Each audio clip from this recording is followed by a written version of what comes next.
തീർച്ചയായിട്ടും നമ്മുടെ ഈ ഇലക്ഷൻ പ്രചരണത്തിലെ ഏറ്റവും കൂടുതൽ കൊല്ലത്ത് ചർച്ചയാകാൻ പോകുന്ന സാധനമാണ് കൊല്ലം റെയിൽവേ സ്റ്റേഷൻ. അതായത് 361 കോടി രൂപയുടെ വികസന പദ്ധതികൾ നടക്കുക. പക്ഷേ അത് ആർക്ക്? പ്രേമേന്ദ്രൻ പറയുന്നത് പ്രേമേന്ദ്രന് ഗുണമാകും, മുകേഷ് പറയുന്നത് മുകേഷ് ഗുണമാകുമെന്ന് പറയുന്നു. മാത്രമല്ല ഇപ്പോഴും ഇതിനകത്തൊരു പ്രശ്നം, ഇവർ രണ്ടും മാത്രമല്ലല്ലോ, സെൻട്രൽ ഗവൺമെൻറ് ആയതുകൊണ്ട് BJP ശക്തമായിട്ടുള്ള അവകാശവാദം ഉന്നയിക്കുന്നുണ്ട്. അതിന് കാരണം അവർ പറയുന്നത് ഈ കൊല്ലം സെലക്ട് ചെയ്തതിന് കാരണം, ഇത്രയും വലിയ 361 കോടിയുടെ പ്രോജക്റ്റിന് കൊല്ലം സെലക്ട് ചെയ്തത്, കൊല്ലം ചെങ്കോട്ട പാത വൈദ്യുതീകരിച്ചു കഴിഞ്ഞു, കൊല്ലം ചെങ്കോട്ട പാത വഴി 22 കോച്ച് വരാൻ പോകുന്നു. അപ്പോൾ ഇതുവഴിയുള്ള ചെന്നൈ, കൊല്ലം ചെങ്കോട്ട ചെന്നൈ ഒരു വലിയ ഭാവിയിലൊരു സംഭവമാകുമെന്നും തെക്കൻ കേരളത്തിലെ റെയിൽവേയുടെ ഹബ്ബാവും കൊല്ലമെന്നുമാണ് BJP. BJPയുടെ പൊളിറ്റിക്കൽ പ്രചാരണമായതും അത് തന്നെ.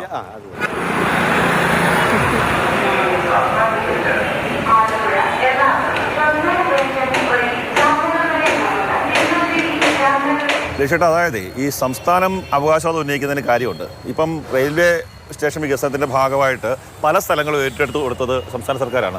അങ്ങനെയുള്ള അവകാശവാദമാണ് സംസ്ഥാനം ഉന്നയിക്കുന്നത്. അത് തന്നെ. അതെന്താണെന്ന് വെച്ചാൽ ഈ നമ്മുടെ സംസ്ഥാന കേന്ദ്ര പങ്കാളിത്തത്തോടുള്ള പദ്ധതികളുണ്ടല്ലോ, ആർ.ഒ.ബികൾ, റെയിൽവേ മേൽപ്പാലങ്ങൾ, ഇതിൻ്റെ കാര്യത്തിൽ കൊല്ലത്തൊരു രാഷ്ട്രീയ തർക്കം തുടർച്ചയായിട്ടുണ്ടായിട്ടുണ്ട്. അതെന്ന് പറഞ്ഞാൽ എം നൗഷാദ് MLA-യും MP-യും തമ്മിൽ, അപ്പുറത്താണെങ്കിൽ കുന്നത്തൂർ MLA-യും സുരേഷും തമ്മിൽ, ഇങ്ങനെയുള്ള ഒരു ഞങ്ങളാണ് പണം മുടക്കിയതെന്ന് പറഞ്ഞു. ഇരവിപുരം മേൽപ്പാലത്തിൻ്റെ ഉദ്ഘാടനം സംസ്ഥാന സർക്കാർ കഴിഞ്ഞ സർക്കാരിൻ്റെ കാലത്ത് തന്നെ നടത്തി. അത് വ്യാജമാണെന്ന് പ്രേമേന്ദ്രൻ പറയുന്നു. ഇപ്പം ക്രെഡിറ്റിന് വേണ്ടിയുള്ള ഒരു കടുത്ത മത്സരമുണ്ട്. അത് മാത്രമല്ല ഇപ്പം ഈ കഴിഞ്ഞ ദിവസത്തെ പരിപാടി തിരുപ്പതി ട്രെയിൻ ഉദ്ഘാടനമായിട്ട് ബന്ധപ്പെട്ട് അന്ന് MLA വിട്ടു തന്നു.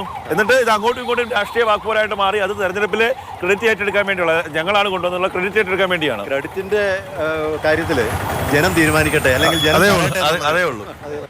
ചേട്ടോ, ഈ റെയിൽവേ സ്റ്റേഷൻ ഫേസ്ബുക്കിലാണല്ലോ, ഇത് ആർക്കായിരിക്കും ഗുണം ചെയ്യുക ഇലക്ഷനിൽ?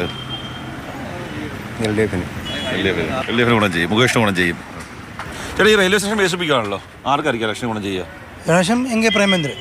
ഇവിടെ പ്രേമേന്ദ്രൻ തരംഗമാണ്. റെയിൽവേ സ്റ്റേഷൻ വികസനം ആർക്ക് ഗുണമാകും? ആർക്ക് ഗുണമെന്ന് വെച്ചാൽ ഏത് പാർട്ടി അത് ശരിയാണ്.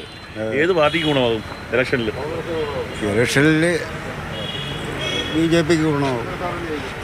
കേന്ദ്രത്തിന് പദ്ധതി ആയതുകൊണ്ടായിരിക്കും. കേന്ദ്രത്തിന് ഗുണമാകും. അതാണ് ചർച്ച. ഇതാണ് ഇപ്പോൾ നമ്മളിവിടെ കണ്ടതിൽ നിന്ന് തന്നെ മനസ്സിലായൊരു കാര്യം. ഈ പറഞ്ഞ ഇതൊരു കൊല്ലത്തെ ഒരു പ്രധാന ചർച്ചാ വിഷയമാണ്. ഇതിൻ്റെ ക്രെഡിറ്റ് ആർക്കാണെന്നുള്ളതാണ് ഇവർ തമ്മിൽ വോട്ടെടുപ്പ് കഴിയുന്നവരെ നമ്മൾ കാത്തിരിക്കേണ്ടത്.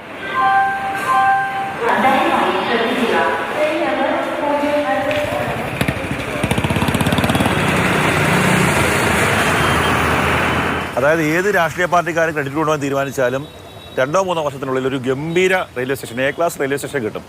ഈ കാണുന്ന കെട്ടിടങ്ങളൊന്നും ഇവിടെ കാണത്തില്ല മൊത്തം. അതായത് നമ്മൾ അതിൻ്റെ രൂപരേഖ കണ്ടപ്പോൾ മനസ്സിലായത് ഒരു എയർപോർട്ട് പോലെ തോന്നിക്കുന്ന, പോലെ ഇരിക്കുന്ന ഒരു റെയിൽവേ സ്റ്റേഷനാണ് വരാൻ പോകുന്നത്.